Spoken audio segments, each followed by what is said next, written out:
Hey Fix listeners, I want to take a minute to give you all an update on our DPO, Smile Now Dental Group. In case you haven't heard, we've been opening up locations all across the country for doctors just like yourselves. We started several offices this year to show proof of concept, and it's been off to the races ever since. So if you're looking for an equitable partnership opportunity where you can have a profitable business that supports you doing full arch, I'd love to hear from you. We're looking to add several locations in the next year and want to offer the training and support necessary to make one of those yours. If you'd like to learn more, you can go ahead and hit me up on Instagram at Dr. Tyler J. Tolbert, or shoot me an email at tyler@smilenowdentalgroup.com and say hey. Now, without further ado, let's get back to the show. My name is Dr. Tyler Tolbert. And I'm Dr. Soren Poppy, And you're listening to the Fix Podcast. your source for all things implant dentistry. Let's talk about your placement of pterygoids, how deep you go, and how that affects your prosthesis when you have a good shelf, all the way back. And then after that, let's talk a little bit about M versus V configuration. And then when we're finished with that, let's go into the questions that you have for us, and we'll save some of our other questions for the next podcast. And just so you guys know, the audience, we do plan on having Clark on, hopefully, once every month, once every 2 months, and we're going to continue to answer some of these more advanced cases and hopefully make this a continual thing. Because as everyone knows, Clark's a wealth of information. And if you haven't had a chance to go to his course, I definitely would recommend checking that out, because every time, Tyler and I have probably gone, four times? Yeah. And every time we go, it's like, just you pick up new pearls here and there. And you have a great for the record, I almost went for my birthday. my birthday was this past weekend, and I almost went to the course for that, but my wife had some plans for me, so I had to make the smart decision there. But I was close. Gotcha. Yeah, we just we had the course this weekend, and it was going to be with Vishy, and he was going to come, and he had to Zoom lecture. Unfortunately, his mother passed away, and so he had to catch a plane and get out of there. But we had Dr. Fayette Williams come in, and Nice. so if you're familiar with what Fayette does, it very much humbles what we do. Fayette, we may think that we're doing good with teeth in a day, and Fayette is doing jaws in a day. Yeah. And fibula teeth, and so he's a amazing surgeon. He does several days a week in the OR doing microvasculature reconstructions, head and neck, cancer. He's a guy that I work with in Fort Worth, and I have sent him several of our cancer patients. And the pictures that he sends me of these cases are just absolutely incredible. He's doing these free flaps where they're doing these, lateral pec flaps and tunneling them up through the neck, and just all the kind of, crazy stuff. It's interesting. I was showing, he knows about transnasal, but he had never done one. And I was showing him, and he was like, oof. And here's a guy that does lateral neck dissections and dissects down the carotid artery. And he was kind of like, I think maybe the transnasal thing is not something that I want to jump onto. And I just told him, I just said that's so funny, because I would shit my pants if I had to dissect do a lateral neck dissection. So I just said, kind of to each his own, right? And so it was just kind of interesting what you're comfortable with. But the cadaver course was really great. It was really amazing. I can't tell you how many transnasals we nailed. We got lots of docs doing transnasals, and it was really cool to have Fayette come in, because he really explained and showed how to advance a buccal fat pad. Here's a guy that is in the face every day, and so the attendees really had a good experience with Dr. Williams. But Nice.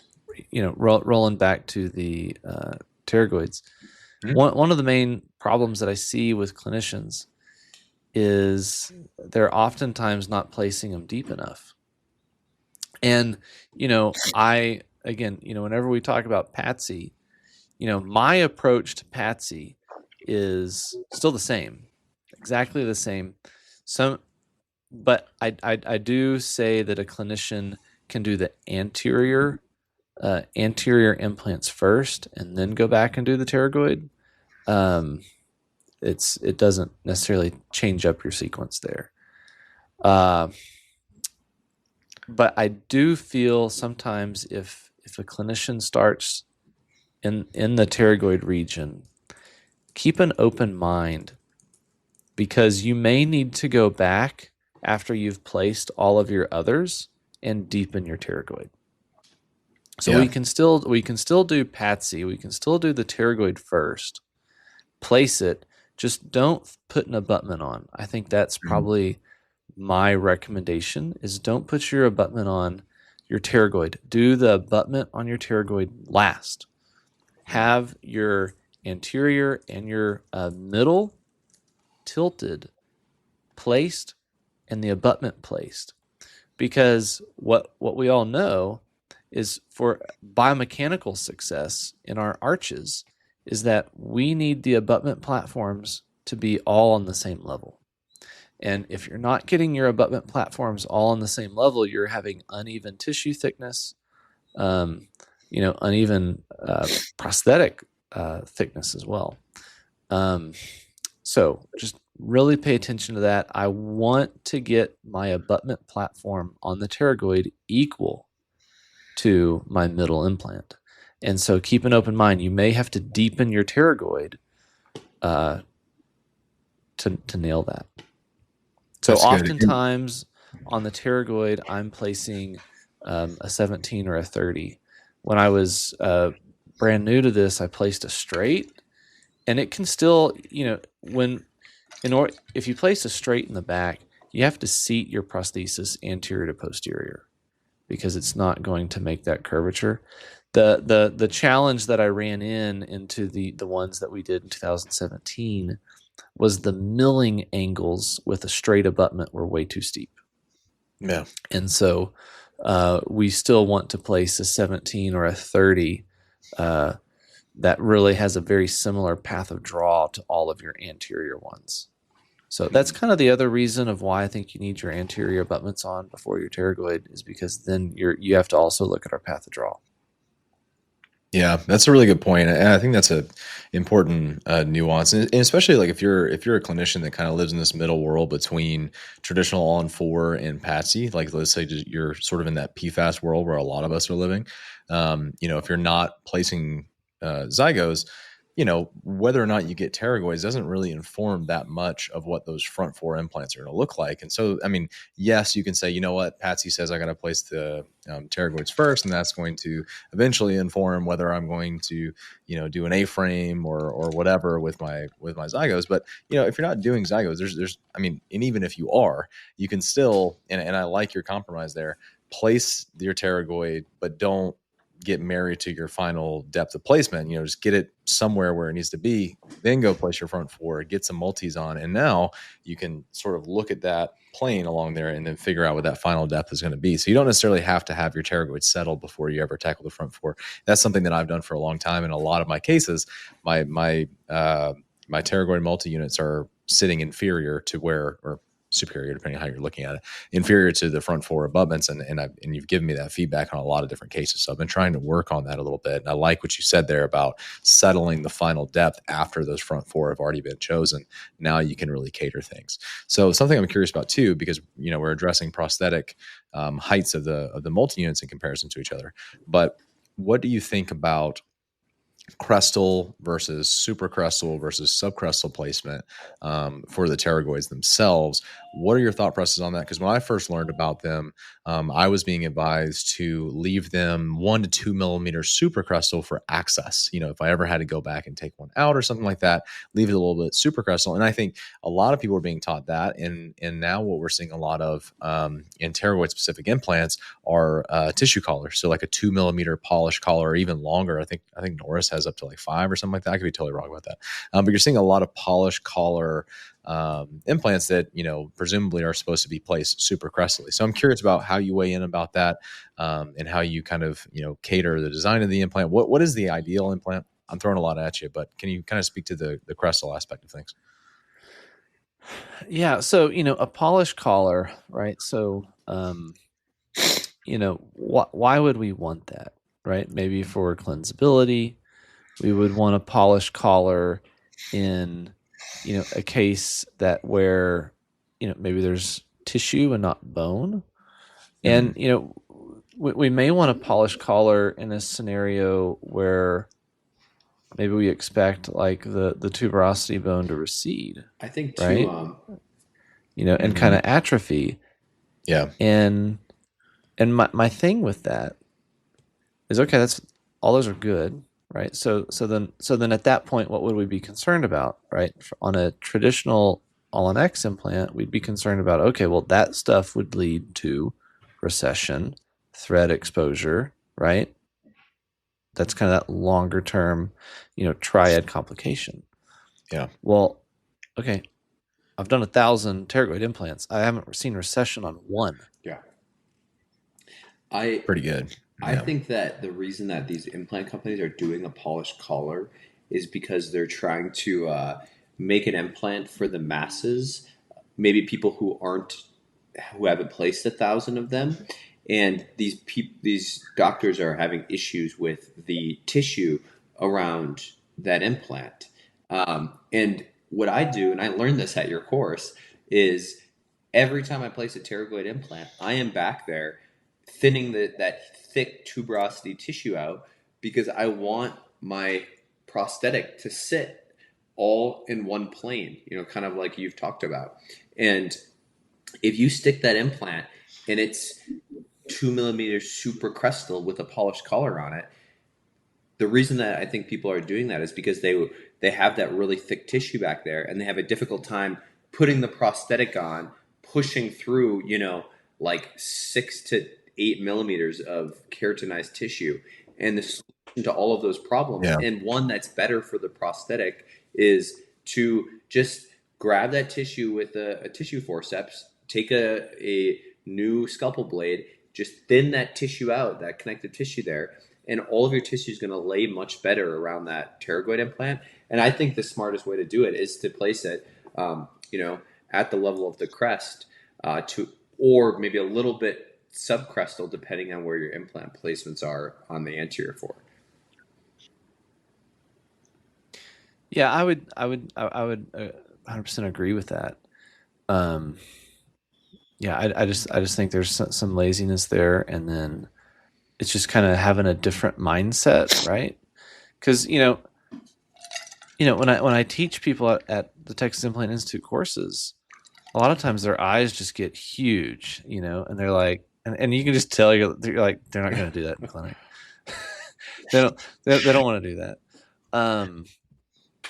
But I'm like, the second that their eyes are huge and they're like, there's going to be bleeders and all this sort of stuff. But then when you show them and then you just lay that thin tissue over it, and you just feel how silky and smooth and all the restorative space that you have, then they're like, okay, I get this, right? So it's worth the extra 10 minutes, because it does take, it does add to some surgical time, but it's not like it's 20 minutes. It's a 10-minute add.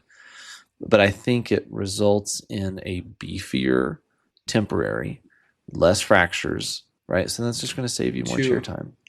But I also, to that point, I just want to complete the thought, or I'm going to forget it. But I would say it doesn't for the pterygoid, it does not have to be subcrestal, because we're not going to gain anything. We're not going to get bone to grow over that abutment in the tuberosity region. So subcrestal's fine, equicrestal's fine. Just make sure that it aligns with the abutment. But my other point is, if you were to give me the Norris and say, like, I would have no way of knowing what implant to select because of that polished collar, You know what I mean? Like, how do you when you drill, what what are your drills drilling to, right? Like is it just the implant depth? Does it have the polished collar on that? How then do you choose your implant depth? So to me, No. it adds more complexity to just the execution. No, I agree. I quick point too. The thinning the tissue. Something else that I think that is really powerful. And I don't know if I think I maybe got part of it at your course because it was back when, Rick Klein was there talking about thinning the tissue, and something that I do a lot now, and I think it helps me quite a bit, is when people are doing restorative space calculations, I feel like there's not a lot of providers that factor in the thickness of the tissue in the restorative space. So what I mean by that is, you get patients that do a high smile line, and you're measuring from that tooth to the top of the lip, maybe adding 2 millimeters down there, using that to do your reduction. Or, I know, Clark, you like to do your multi-unit guide, or you had 4. Okay. But, you can gain quite a bit of restorative space too, just by thinning. Some patients have super thick tissue in that anterior region as well. And if you thin that tissue out, you can sometimes save a couple millimeters of bone, having to reduce that bone because you can reduce down that tissue. I don't know if that's something you do too, Clark, but I find that, when you pull that palatal tissue forward, it can be 3-4 millimeters thick. And if you thin that out a little bit, it gives you a little more restorative space there as well. Well, it's not only an advantage in gaining restorative space, but it is an advantage in being able to buccalize our palatal mucosa. Because once you thin that, and I'm not thinning this just in the kind of more of like the superior portion of the palate. I'm thinning it, 10 millimeters deep, right? So that way it's not just on the top portion, but it's also in that beefy kind of vertical portion of the palate as well, so that as we pull, everything is being buccalized. And so we're getting buccalized, keratinized gingiva from the palate, and just really avoiding any type of periodontal insults with having just the thickest and hardest tissue around our multis. And one little trick is change out your 15 blade. I'll see providers still struggling. I'm like, that blade's dull. Just change it out. And some days my assistants they'll bet on how many 15 blades we use in an arch, and it's very variable. Depends on how thick is the tissue. Yeah. How much trimming? Yeah, but don't be afraid. Oftentimes I'll use one brand new 15 for one side of the palate and a brand new 15 for the other. Yeah, they're cheap. So they're cheap, and one of the challenges with thinning the palate is if you perf it, right? But that's kind of why you use those tissue forceps, and you just go straight down the middle. You allow that metal to guide you to where you're not going to perf. And you need to be ready to tie off some bleeders, right? I think, Tyler, you wanted to talk about, some bleeding things. Yeah. You can use a Bovie or electric artery. I think a Bovie works better than electric artery, but if you don't have either of those, I tell you what, just tying off a bleeder is way better than either of those, because you can just loop it. And I do not control bleeding with epi, because they're going to bleed at home. And so control your bleeding without epinephrine. You can utilize epinephrine, say, if you're doing an analog conversion process, just to kind of make sure that you can reduce your heme, your ooze and your bleed. That's just kind of oozing. That's just natural oozing. You can use epinephrine to control natural oozing. But I would not really use epinephrine to control the bleed because it'll just rebound. So, oftentimes it's as simple as just you have to find your bleeder, and you go distal to it, or you go, posterior to it, and then anterior to it, and then you're just going to tie a knot. And I've had times where I'll tie a knot and I'll cut off the tail, and I'll tell the assistant, don't cut it. We're going to wrap several more times around there and then suture that down. I've had some bleeds where we've wrapped them 2 to 3 times. Typically, I find that the electrosurge works really well for kind of the more as we're getting distal to those arterioles, right? So kind of more in the upper coronal aspect of the palatal flap. The electrosurge works well there, but if you're getting a bleed that's a little closer down to the greater palatine, that's going to need to require a suture. And one of the big things that I've done in the past 2 years has been switch over to utilize 2-chromic gut suture. Yeah, and it is so much stronger, and your needle is a lot longer, and so you can really get to some of these deeper areas, and you can pull tighter, and you can cinch these things down because you have a stronger rope. I also use 2O. Yeah, that's something you definitely converted me and Soren as well on. Is it's 2O chromic for every full arch case. It's fantastic. You can really get aggressive with it. It's and it just makes sure suturing so much easier and better, and make sure you're soaking your sutures, right? All my assistants know, we have a bowl of water, sterile water, and the start of the case, that chromic suture is soaking, and by the time we're ready to suture, it is just silk, and it just rolls really good. Yeah, definitely. And I know, before we start wrapping things up here, so I know we wanted to talk about configuration. So we wanted to talk about, inverted V's, M configurations, placing your anteriors parallel, pros and cons. I mean, you see a lot of different things now. There's some surgical advantages to different configurations. There are prosthetic advantages to different ones. At this point in your career, Clark, what has become sort of your standard configuration that you will approach your upper full arch cases with? Yeah. So, I mean, I can say definitively, without a doubt, I am no longer, going to be doing an axial anterior implant.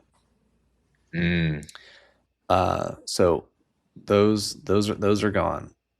I want to be angling all of my implants, and I do it for a prosthetic reason, right? I do it because I now have infinite timing options because I'm going to place an angled abutment, right? So if all we do is axillary implants, we only have 2 options to correct our screw channel access. We have a 0, right, which is our straight, or we have a 17, right? I mean, so oftentimes, as we all know, sometimes we don't like the straight, and then sometimes the 17 is too palatal or too buccal, right? Yeah. But if we angle our abutments, then I can change the timing 2 to 3 degrees and then place an angled abutment on there. So all angled, right? So that knocks out axial.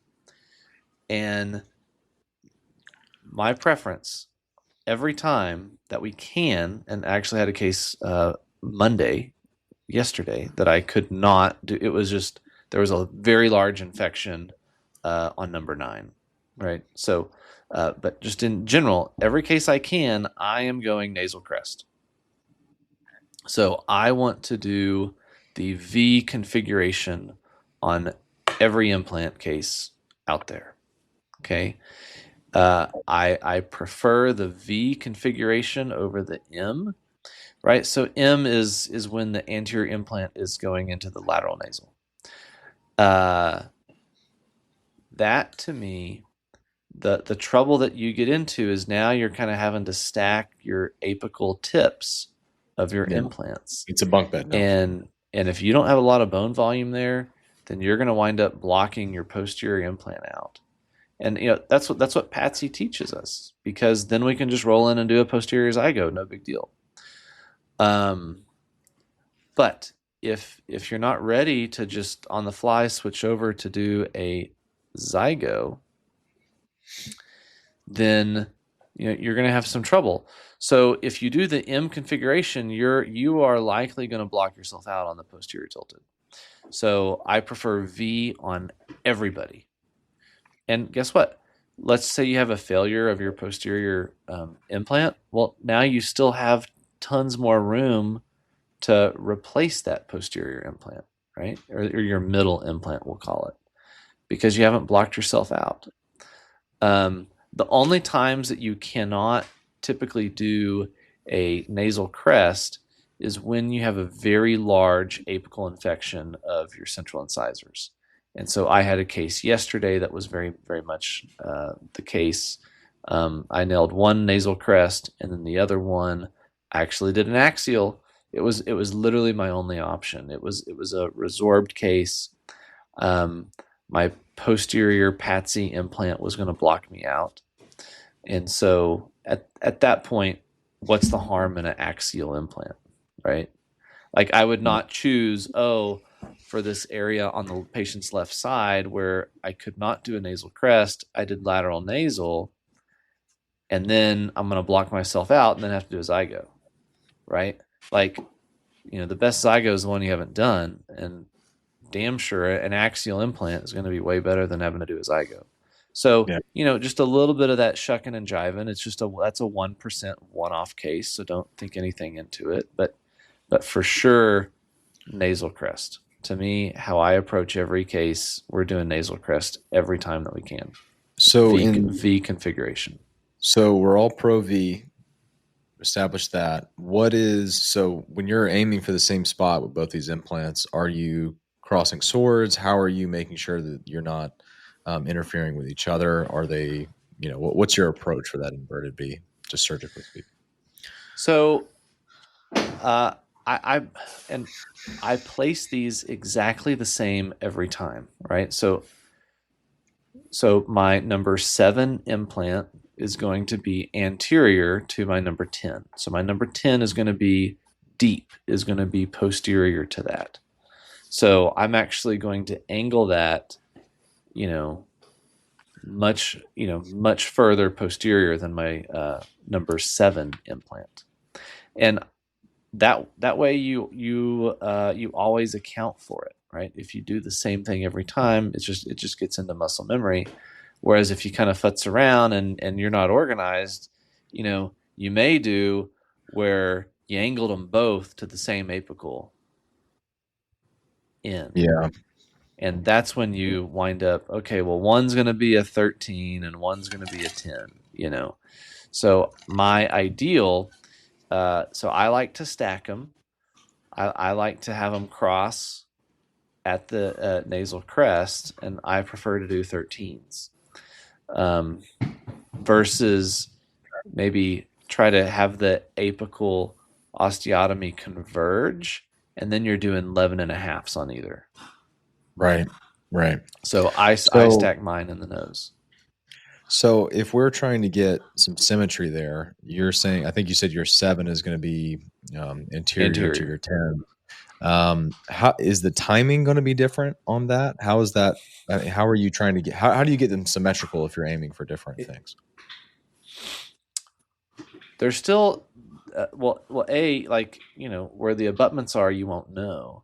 Typically on my number 10, right? It's kind of like your pterygoid, right? So it not only has a medial angle, right? Because we're aiming medially to the crest. So that's what I would say. I would say the number 7 has one angle, and it's a medial angle. Whereas number 10, not only does it have a medial angle, but it has a deep, and a posterior tilted angle. You're tilting it anterior forward. So often, the crest of the implant. So, I just go by the tip, right? So I want the apical tip to be deep or posterior to my apical tip of number 7. So oftentimes the number 7 implant may utilize a 17-degree abutment, and the number 10 implant may need to utilize a 30 because I'm aiming at 30 degrees posterior.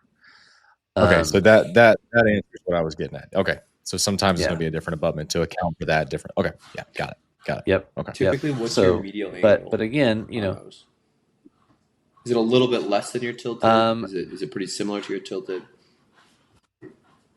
Yeah, it's typically nasal crests are always less, but there's a little bit of variability in, you know, where we wind up going based on. I always look for just a concept of what I call bone shields, and I want to use my pilot drill in the anterior, and I want to find the area of the most dense bone, the most amount of bone, and typically I am going to place my pilot drill in the medial portion of the number 7 socket, right? Like I don't necessarily want to place it in the distal portion of that socket. I want my coronal portion of my implant to have lots of interproximal bone between 8 and 9, and that is going to help fight off lots of stuff down the road, right? Like so our options are, we can choose buccal bone, right? The immediate buccal bone of number 8. We could choose the immediate buccal bone of number 7. I don't choose either of those. I want to go within the interproximal bone of number 7. And so that can be a little bit variability based on arch form, you know, if they had ortho or if they didn't have ortho. So sometimes we may be more at like a 17-degree angle to midline. Sometimes it may be a more of a 30 degree. So it's definitely more variable, and it also depends on you know, the height of your subnasal bone, and also the just the anatomy of the nasal floor. You know, sometimes some people have a very nice wide subnasal floor. Sometimes it's a little more constricted, and so all of that kind of changes things. But again, you know, we're aiming to the nasal crest, which is right underneath that vomer bone. But you know, that vomer bone's further back. It's way back there. Yeah. Not way back there, but it starts, you know, posterior to the incisive canal. Mm-hmm. Mm-hmm. Okay, so you heard it here, folks. The inverted V, like that's the modality now. We're moving on from axial placement. Shame on you if you do it. I did it today twice. What about the mandible? Yeah, moving forward. Are you doing a V in the mandible every time? Same thing. We prefer a V. That angle on the anteriors is less, so I would say it ranges from you know, 20 to 10. But oftentimes we're putting a 17 right? degree If your tilted fails, you got another good chunk of bone that you can move that forward one slot. And again, you can change your timing a little bit better with multiple areas to change that timing, correct? Exactly.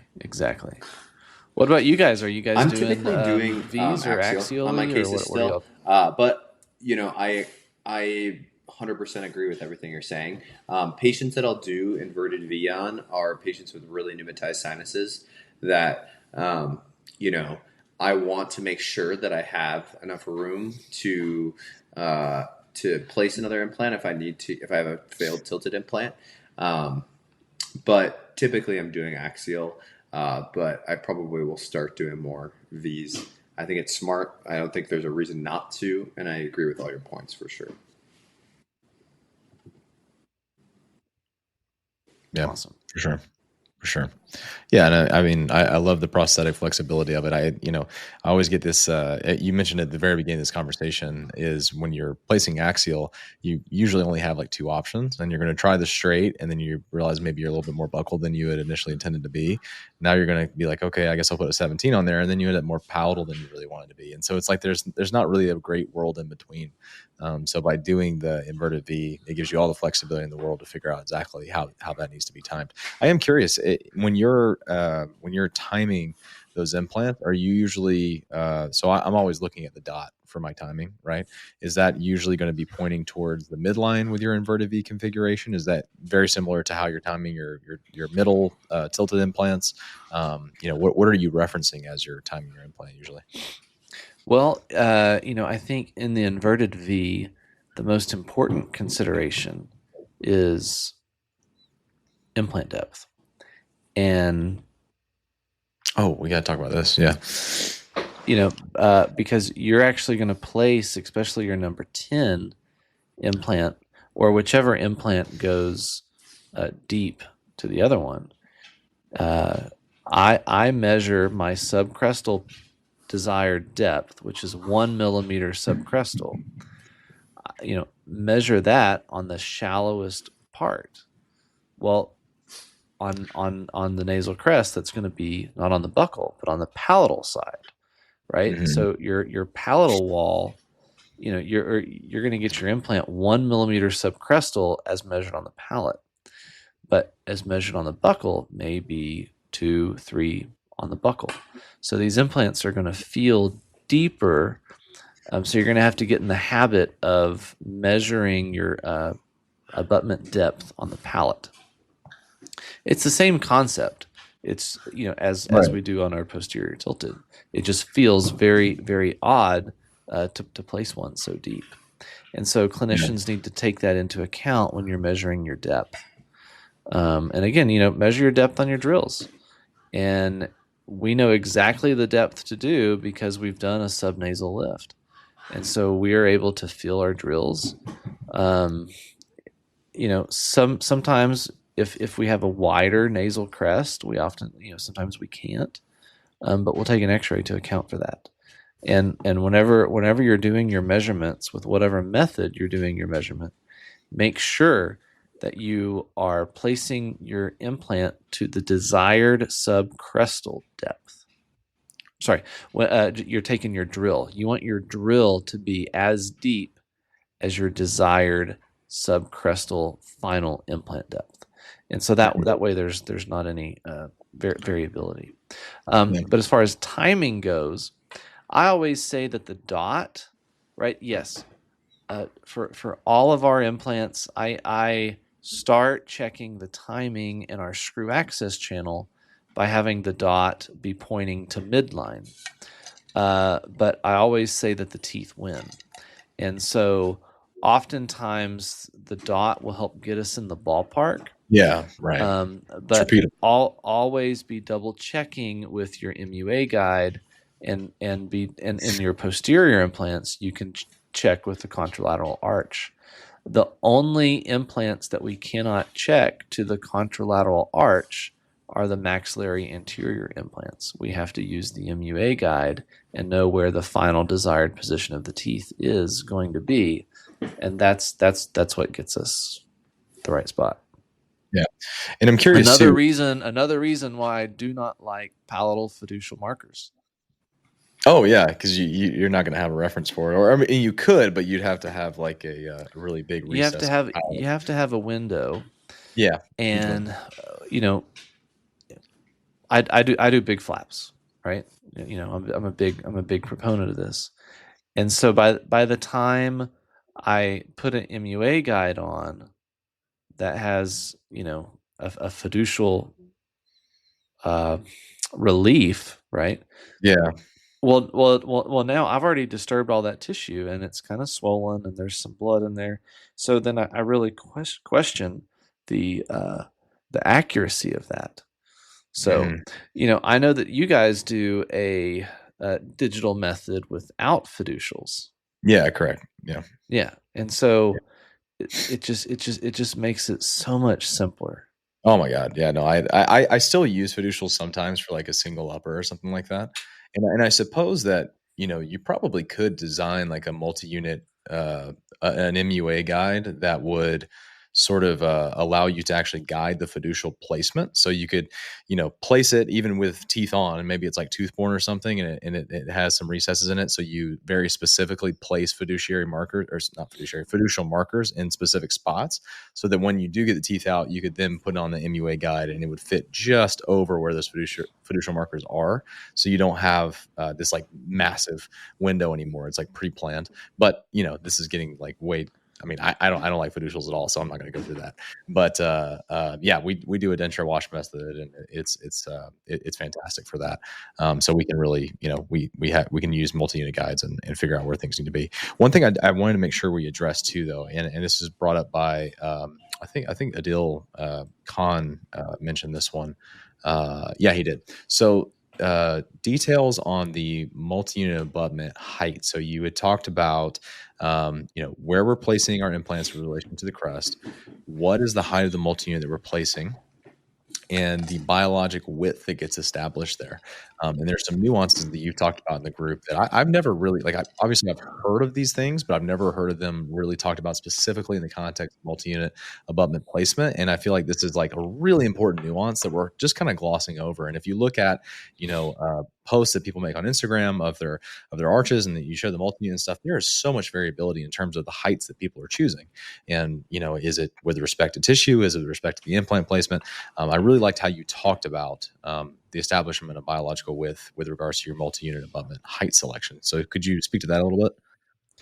Yeah, I think that many clinicians try to establish biologic width at the time of surgery. And I think that is false. I think they are missing out on the fact that by simply raising a flap, we are going to have some bone resorption. They are not taking in to the fact the bone resorption process. So, oftentimes what I see is clinicians will be placing subcrestal depth to 1 millimeter, and they will then choose a 2.5 millimeter multi-unit abutment. Tall. And yes, tall. And that is incorrect. If you have a multi-unit, if you have your implant that is 2 millimeters subcrestal, then you should use a 2 millimeter height multi-unit abutment. If your implant is 1 millimeter subcrestal, you should choose a 1.5 millimeter multi-unit abutment. And so that's where I start harping on clinicians, is because they did 1 millimeter subcrestal and they used a 2.5 millimeter multi-unit, and it is too tall.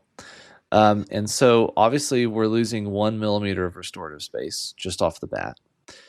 And now, I mean, on occasion I get patients, they complain about the abutment showing, and it's obviously it's not the implant, and on occasion, I mean, it's practically unavoidable in many cases, and you're going to overly pronounce that if you're using taller multis. Yeah. So, we want, for full arch, biologic width is 1.75 to 2 millimeters. That is the appropriate biologic width. And so I then account for 1 millimeter of post-surgical, that is the appropriate biologic width. And so I then account 0.75 millimeters supracrestal. So that after crestal, we then have establishment of biologic width and loss of roughly 1 millimeters of that bone. 3 months goes by. We then have establishment of biologic width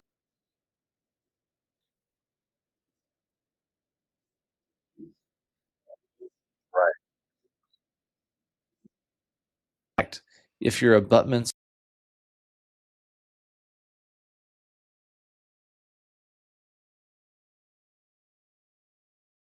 are too proud, too tall, oftentimes what we see when the final prosthetic is made is flanges, right? And so, that leads clinicians to have to hide multis with flanges.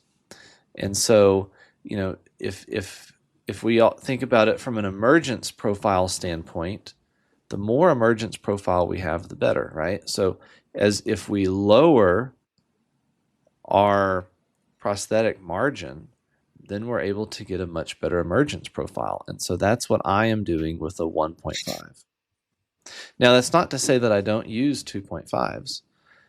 In fact, I'll use maybe 3 2.5s a week.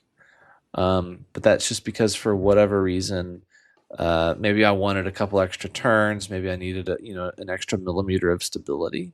And I didn't feel like mowing a millimeter of bone down, to make it all flow. And so then I'll just grab a 2.5/17 or a 2.5/30, and it works out great. But again, all of my abutment margins all my cases are all on the same platform. Just to make sure. That's solid. That's 1 solid. millimeter. Now, when you're placing your tilted, is your 1 millimeter subcrestal at the mesial aspect? Okay. Yeah. Yes. Mm-hmm. Yep. And again, on the nasal crest, it's on the palatal. Yeah. So, and then what you're going to find is when you finalize your cases, you're going to see just beautiful, flat tissue. Yeah. I mean, it's these kind of, nuances that I think can, really make full arch a whole lot more predictable, even when you're doing it at volume. And there's so many little things that are more predictable, even when you're doing it in the post-ops with patients. And it's like minute details. You kind of just write it off as like, oh, these things just happen. Like sometimes patients just have issues with this or that. Like very recently, I had a patient who, all of his implants felt great except for like one particular spot that's been giving him all these issues. It just feels throbbing. It's been hurting. We've taken follow-up X-rays on it. There was no effect. It just feels throbbing. It's been off, and I look, and it's all around that multi-unit. It's just like it's inflamed. It's got like it's not purulence, but you can tell there's a little exudate. And I go and look at the X-ray. I look back at it, and I placed the multi-unit too close to the bone. I had actually impinged on the bone, and so now this pain that he's feeling is he's reestablishing biological width. I forced that to happen because I didn't pay enough attention. I was rushing. I crushed the bone with the multi-unit, and now he's or anything. Then I take his bridge. Now I have the answer as to why that was happening, and or anything. Then I take his bridge happen, and maybe it'll resolve on its own. So these little things, like these very small nuances during surgery, really should it just feels throbbing. It's been.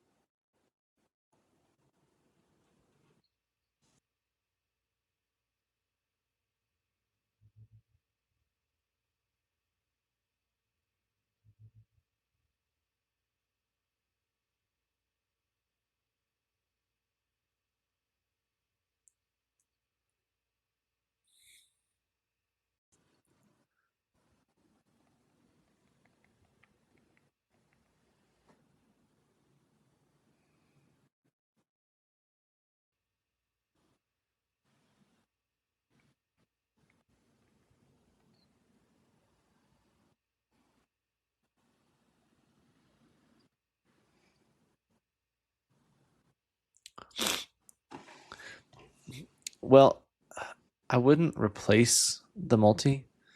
You could take it off. Now, everybody, all my staff knows, like, we don't touch implants until they're fully integrated, right? Because the second you go back a abutment off, you never know what's going to happen, right? And especially these neodent abutments, they can be so difficult to remove because they cold well on there so good. And it's super frustrating, right? Like trying to get a cold welded Grand Morse abutment off your implant. Yeah. But I will take that challenge all day long because I know that is taking the force off of the abutment screw, right? I know that we are locking that in and now we're mitigating abutment screw loosening. Some of these other companies, when you just kind of get them halfway loose, I mean, like the Nobel stuff, the second you get that abutment loose, it's wild and ready to go. But what I may just recommend is why don't you just give him 100 milligrams of doxycycline, and I've begun to use that for anybody that just kind of has like some atypical gingival stuff, right? Like if there's some foots going on in the gingiva, 100 milligrams of doxycycline, or if you have a patient who is maybe they're slow to heal, if they come back, they're still hurting at 2 weeks, that sort of thing. Sometimes you can get some post-operative palatal necrosis. Obviously if and when you have palatal necrosis, you need to remove that dead tissue. It's not going to get any better. You got to get that dead tissue out of there. But then they all get 100 milligrams of doxycycline, and that typically speeds up a lot of the healing. Is that just a single dose, or what is it? You give it BID. Okay. 100 milligrams doxycycline BID, 7 to 10 days. It doesn't do anything on the healing part other than it just it's a broad spectrum antibiotic that helps. Just if the body is trying to fight off different little bugs that may be impeding your healing, and then now you wipe it away with the doxy, then now the body can just focus on healing. I like that. No, that's great. So it's definitely been a nice little thing to give that, and oftentimes, patients just want something, right? There's a psychological deal where they're just looking for you to do something, right?